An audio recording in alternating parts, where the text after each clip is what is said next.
I have with me Dr. Seilen Haokip, a senior leader of the Kuki National Organization, an armed group in Manipur that has been on a suspension of operation agreement with the government of India since 2008. Dr. Seilen Haokip, welcome to Northeast Live. Thank you, Wasbir. You see, we have to discuss today a few things that concerns everybody, not just in Manipur, but in the whole country. Now, the Kuki National Organization is an important stakeholder as far as Manipur is concerned. The KNO and the other group of Kuki armed groups, that is the United People's Front, the KNO and the UPF have been on a suspension of operation agreement with the government of India since 2008. That means there has been cessation of hostilities, and you are in talks with the government of India for resolution of your issues. Then comes suddenly 3rd of May 2023, that ethnic violence which no one thought would continue for 14 months. Now it is 14 months as we sit and talk. More than 200 people have died, 60,000 people have been displaced, people on both sides of the divide, whether it is in the hills, Kuki Zo people, whether it is in the valley, the Métis, everybody has been affected, traumatized, and there has been total disruption in law and order as far as Manipur is concerned. Now, as a leader of an important organization representing the Kuki Zo community, Dr. Seilen Haokip, what is the way forward? I know there can be no quick answer to this, but what are your immediate thoughts? Yes, I mean, that's a very pertinent point, and we must remember that the Home Minister has also been very concerned about this and rightly stated that there should be peace first and then solution to whatever is going on later. Now, of course, when peace is being referred to in that sense, it means absence of violence. And we have repeatedly responded to that peace initiative by saying we want peace and we therefore are not on the offensive. And if there is actions against us which is to our detriment, then of course as human beings we have the right to defend ourselves. So we maintain a defensive position, trusting also in the deployment of the central forces by the government of India to ensure that there is peace between the two communities. So that is the first step, and in many ways, in theory as well, the Home Minister is right. There should be peace first and solution later. Now, that is achievable, and That is achievable. It is achievable, and it is being achieved to a great extent in terms of dealing with the peace, meaning absence of violence. The central forces are able to prevent violence from escalating. Wherever there are such activity, the central forces are quick to diffuse the tension. And you still have sporadic incidents of offensives and then the defensive mechanism at work, but I get your point. Mm-hmm. You are giving a lot of credit to the central forces for Yes. trying to Yes. prevent the situation from worsening. Mm-hmm. Now the point is, what is the responsibility of the communities? What is the responsibility of the common people? At the end of the day, the Métis who live in the valley, as well as the lot of people in the hills, it's not just the Kuki Jos, it's the others as well, the Nagas and they get others. affected too. They've been living together. I mean, Manipur has a rich tapestry of culture. Manipur is not Kukis or not just Métis. It is comprises of everybody. So you have all lived together before. So can you not live together peacefully again? Well, we have been living peacefully, as relative as that might be, for a long time.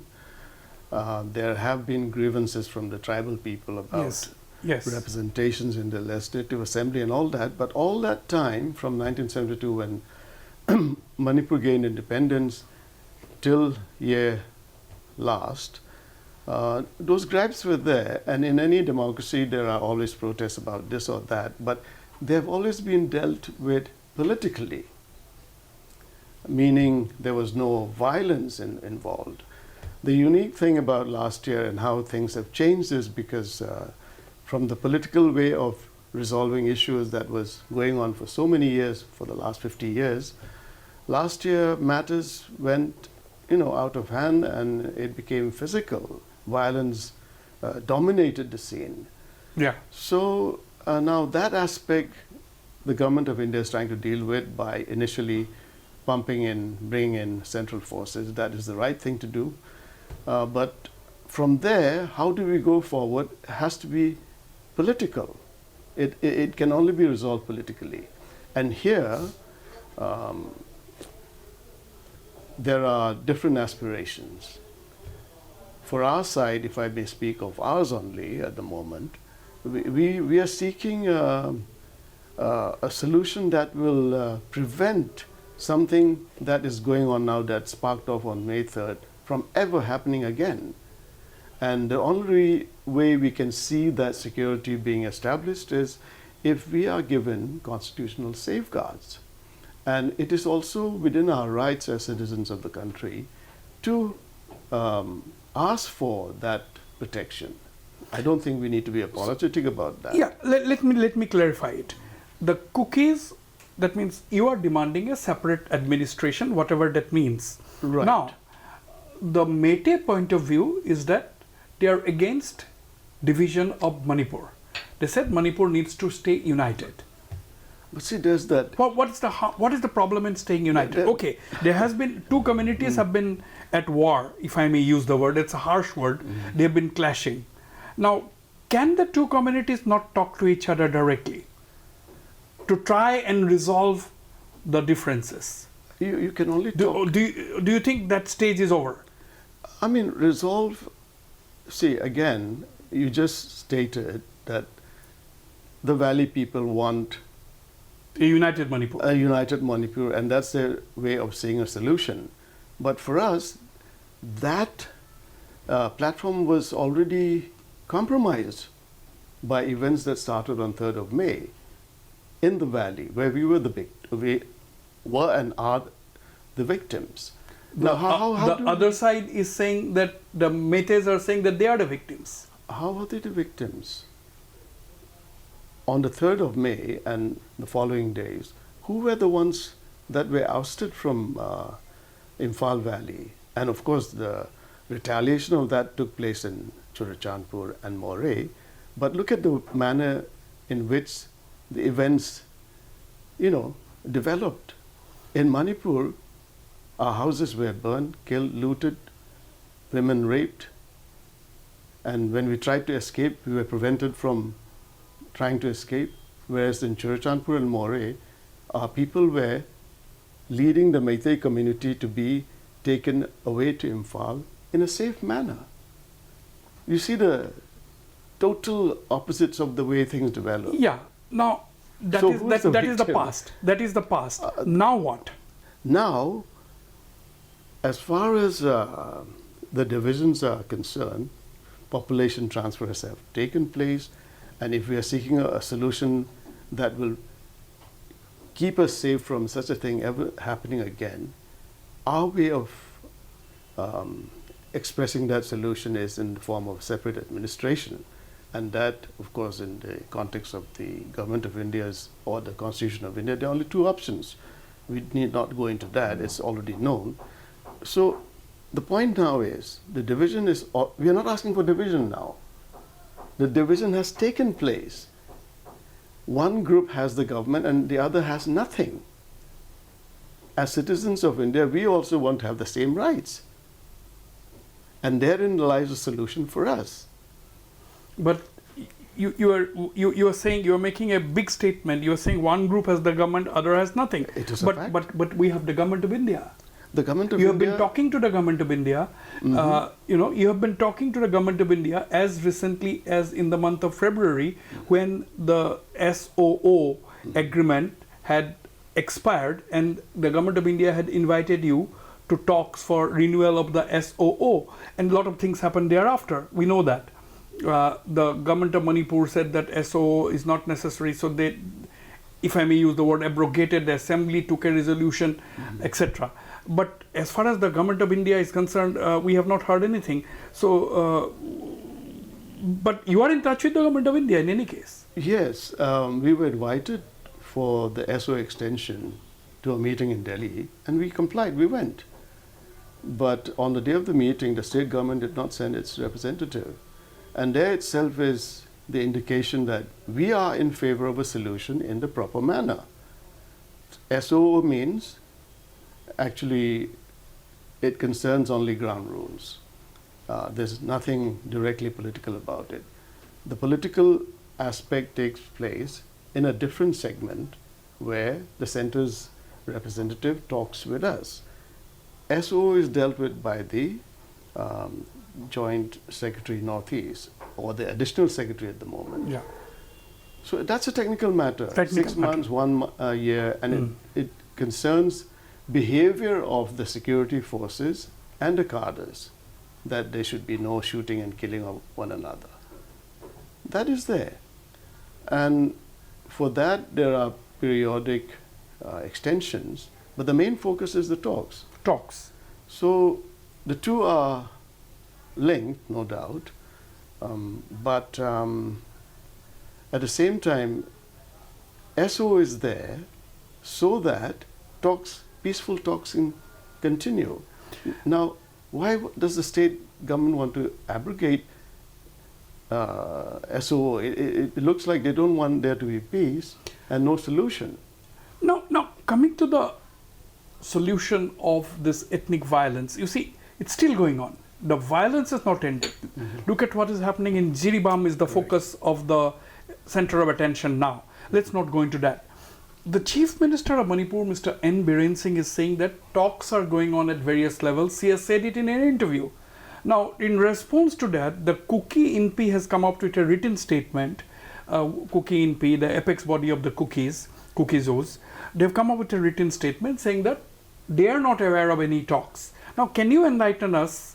Has anybody from the state government contacted the KNO or any other Kuki organization for talks? Is talks going on really? No, I would Peace talks. corroborate what the Kuki INPI Manipur is saying, because we are also not aware of any peace initiatives or talks going on.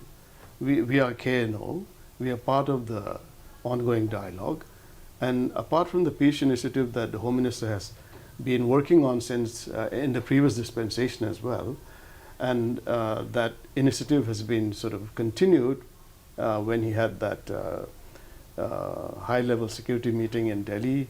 The day after, we saw in newspapers about bringing the two communities together to talk peace.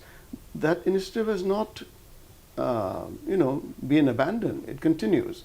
But as to the Chief Minister of Manipur saying peace talks are going on, now the civil society body, Kuki INPI Manipur, is the apex body, and they don't know about it. And with respect to the dialogue with the government, it's SOO people, and we are not aware. So who is he talking to? I really don't know. Then I'm asking a hypothetical question. If you get a formal invitation for talks, I'm not talking about the SOO issue. That's a technical issue. Let's forget about it. SOO dialogue. Not the SOO dialogue. Not the SOO dialogue. I'm talking about how to, the talks to end the present ethnic conflict between the Kukijos and the Meiteis. Now, if you were to get an invitation, will you be willing to come face-to-face talks, whether it is the civil society, whether it is the state government level, whether it is the central government level, to try and resolve the differences, to reduce the trust deficit?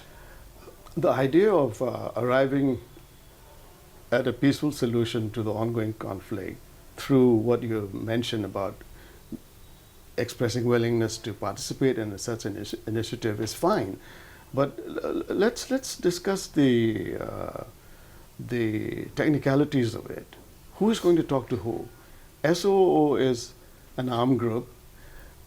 Will we talk with our counterparts? No, I'm not talking about the SO. Okay. I'm asking you as a cookie leader, as a leader representing the cookie community, cookie civil society organizations and the Métis civil society organizations, for example. Do you think a talks between these two groups are possible? So you are contextualizing the talks to take place between civil society organizations. Civil society to start with. Again, I mean, civil society organizations, from our side, we have Zoe United, which is a coordinating committee of the various civil societies. Yeah. Now, they would be the right forum, the body to talk in that kind of initiative. But from the Métis side, do they have a coordinating committee of civil societies? I'm not sure. COCOMI, do they represent all the other civil societies? Without going into the technicalities, do you think there should be talks? If I'm rephrasing the question, what is your personal opinion? Do you think there should be talks between the two sides or not? There should be talks between the two sides, but if you say civil societies and civil societies, it's not in their capability or power to be able to bring in peace. They can be part of a component in the overall picture. The real solution has to come between the Government of India and the SOO talks. But as the Union Home Minister told you, that there should be peace and solution can come later. There has to be a congenial atmosphere on the ground for a solution to emerge. See, if I may say so, you're talking in very idealistic terms. Yeah. No offense meant. Now, that does not gel with the ground reality. In the first instance, you're very aware that the catalysts of this problem are not interested in peace. Therefore, they attack wherever they can. For them, peace can only be attained once the other side submits to them. They have stated it. They have to come and apologize. In fact, they came to a point now saying even apologies will not be accepted. Annihilate them. That is their route to peace. Now, who is going to talk with them and who are they going to convince with that narrative? So you are technically saying, Dr. Seilen Haokip, is that if the narratives do not change, if the positions do not change a bit, there is no scope or there is no point in talking. Is that what you were saying? For all practical purposes, yes. That's the reality. I mean, I don't want to beat around the bush. No, right. Now again, the Chief Minister of Manipur is saying that, we are not against the cookies in general. We are only against the illegal cookie zoo migrants from Myanmar. We are only concerned with the illegal migrants. We are not concerned with the original cookies. And he has said that, for example, the Thados are the original people in that area. So is infiltration a big issue? Are a lot of people infiltrating from Myanmar? Because cookies are community spread, as we all know, in Myanmar, they are in Bangladesh and so on. See, infiltrators is a term that the government of Manipur is using. How they qualify that, I don't know. Now, the same elements or people concerned, or who is being referred to as infiltrators in Manipur, in Mizoram, they would be referred to as refugees. And technically and in reality, that's the truth. They have come across the border because they are being persecuted by the military junta of Burma, because of Myanmar, because of the problems everybody knows. Now, why is Mizoram calling them refugees, and why is the state government of Manipur calling them infiltrators? Is this a matter of ethnicity? So Manipur government has also deported a few of them.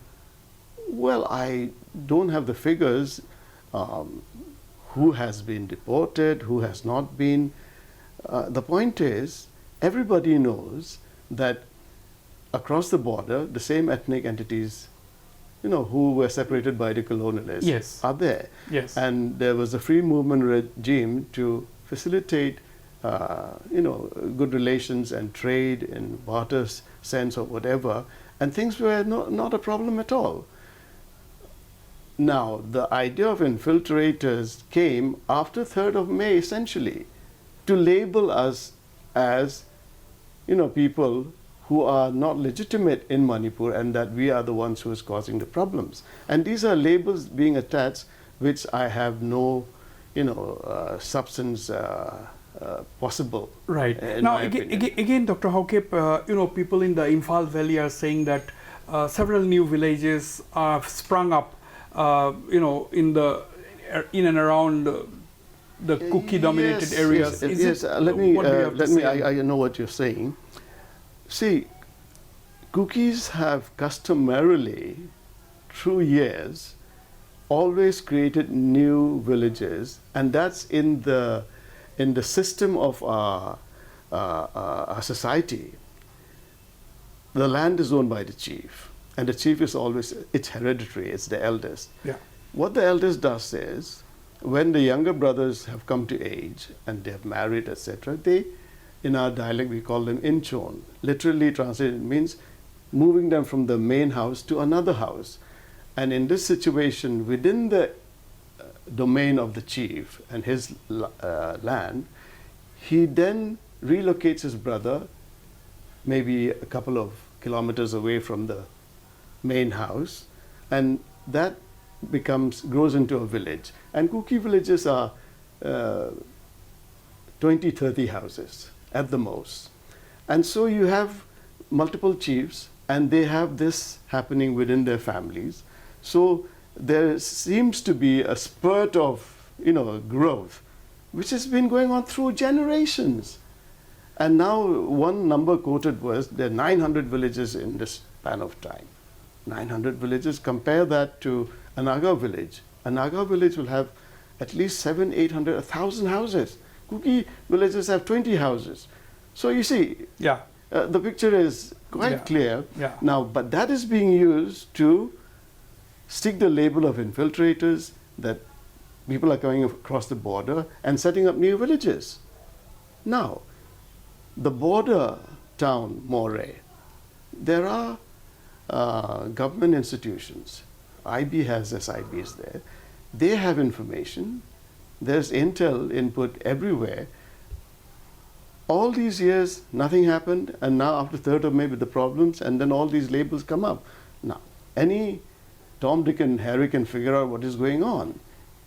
We are being labeled. Now, Dr. Seilen Haokip, will you admit one thing, that there are lots of people in the Kukizo areas, and there are also lots of people in the Imphal Valley, Métis, who want peace, who are suffering for no fault of theirs? I'm sure there are. The issue is, how do you bring peace? How do you solve the problem? That is the core matter we have to deal with. Yeah, but sufferings of the common man should be the focus of everyone, whether it is the government, whether it is the civil society. That's how we look at it, because at the end of the day, people are suffering. Education has come to a grinding halt. People on both sides of the divide are being affected by a disruption in educational activities. There are people, medical healthcare, the food supply chain has totally disrupted, cost of essentials, traffic movement, all these things. There's been all-round impact on the entire society. So there doesn't seem to be any urgency, whether it is with the government or whether I see even in the civil society on both sides. That's how I feel from a distance. I may be wrong. And you're quite right. And the issue is, what practicable mechanism is being thought about? If it is in the thought processes, we are not aware of it yet, and it hasn't come out in the open. So while the government is concerned, and also the people from both communities want peace, a mechanism has not been, laid on the ground. Now, as far as the ongoing talks with the government of India and SOO, the fact that a solution is being sought within the Constitution of India is the most practicable way. There is a track that we can follow. Now, it's a matter of government expediting that. And but yes, you are saying that it is within your right to demand a separate administration. Oh, absolutely. And the Métis would say it is within their right to demand that Manipur should not be divided. No, you must be privy to information that I'm not. So I'll assume, I'll ask you a fait accompli I'm not question. privy to any information, actually. Okay. Now, on what basis do you say that Meiteis, I mean, you sound, if I may put it this way, almost pro-Meitei. No, I didn't say, I'm No, not I'm pro not saying Meitei, you I'm not are. pro cookie. That is the problem in Manipur. Now I'll be accused of being pro something that I have you on the interview, but it is you've had important a to variety of people on, I always have variety of people on my discussions, but it's very important to have points of view, coming out, because I'm asking you a frank question. When you say that you are within your right to demand a separate administration, the Meiteis will be saying that it is within their right to demand a united Manipur. So, my question to you is, why do you think the Meiteis are saying it's within their right to keep Manipur intact as they perceive it? They may say that it is within their right. I'm not saying. You're not saying. I'm not You're saying. saying they may. They may. They will No, say, definitely. In fact, they do say that. And my question is, on what basis? They, I'm sure, know better. But as far as we are concerned, when we say we have a right to ask for SA, because we have been ousted, we have been ethnically cleansed, where do we go other than ask for separate administration? It's warranted by factual evidence that started on 3rd of May 2023, and it's ongoing. Where else do we go? So we have that right established by the people in Valley who chased us out. We didn't create it. Right. We never asked for separation from Manipur. See, pre-3rd May, what was our political demand? Autonomous Territorial Council within Manipur. How is that breaking up Manipur? But that was not to be. It was disrupted, thrown completely out of kilter. Now, we ask for the sake of our salvation. Our existence is in crisis. So we are looking for a safety, and within the Constitution of India, asking for constitutional safeguards. That is warranted by practical, factual evidence, Right. happenings in Imphal. Right. So now I can speak Dr. for us, Haokip, but I don't know why. Only for the lack of time, I'm rushing through things. Please, Otherwise, these discussions are very important. I wish I could have a discussion with you on one side, with a senior Meitei representative on the other side. Then it would have been more interesting. But I hope someday this is going to take place, because at the end of the day, discussions have to happen when there is a crisis. Now, let's not go into that. Now, my point is, another aspect I'd like to pick your thoughts is the severe militarization of the state. There are 20 to 30 militant groups active. Earlier, there were people like your organizations which were also active, but you have been under a suspension of operation agreement since 2008, and with the Indian Army before that, 3 years ago, that is 2005. So since 2005, some of your organizations are technically in some kind of an understanding with the government. Now, there are still 25 to 30 organizations which are active militant groups in Manipur. Now, after the arms loot, the local people, whoever, radical groups, etc., even civilians, common people, they are in possession of weapons. So it's one of the highly militarized zones. Don't you think that unless the weapons are collected, unless it is de-weaponized, the trouble and this kind of firings, etc., is going to go on and on in Manipur? And efforts are on. Do you agree? I agree, and the government is doing its best now Yes. to recover weapons and so Yes. on. Again, if you look at that scenario, which you just explained very clearly, speaking for our side of the groups, from the outset, we have not been anti-national. We have been asking for constitutional safeguards, which is being denied to us. The objectives are completely different, whereas on the other side, as you well know, there's strong opposition to the merger agreement signed in 1949, and the Valley-based insurgent groups have clearly articulated their desire for independence from India. Now, I don't want to comment on that side, but as far as we are concerned, our lives are in peril. Totally. Right. We need to look for our solution, and we hope the government of India will do something about it. So finally, final word. Are you optimistic? Do you want peace in Manipur? Obviously, I mean, if I may refer to the two world wars, why were they fought? For peace. I'm not saying that therefore we have to fight in order to have peace, but what's going on now again is, because we want peace. As the leader of an armed group, although, it doesn't look nice to call you an armed group forever, because you have been in a suspension of operation agreement since 2008, more than 15 years now, but you are still an armed group, quote unquote. Yes. Because now, a leader of an armed group, would you like to finally say that peace must prevail in Manipur before anything else? Precisely, and without confusing the situation, we are in SOO because we want peace. And since SOO was introduced, the tripartite in 2008, there is palpable peace in the hills. Peace dividends are very clear. People are building houses, buying cars, getting loans, which was not there before. Now, so why should SOO be abrogated when the dividends are so positive? Absolutely. Absolutely. Dr. Seilen Haokip, thank you very much. This is not the end of the conversation. We hope to continue this conversation in the days ahead. Yes, till we have a solution. Absolutely. Thank you very much. Thank you. Thank you.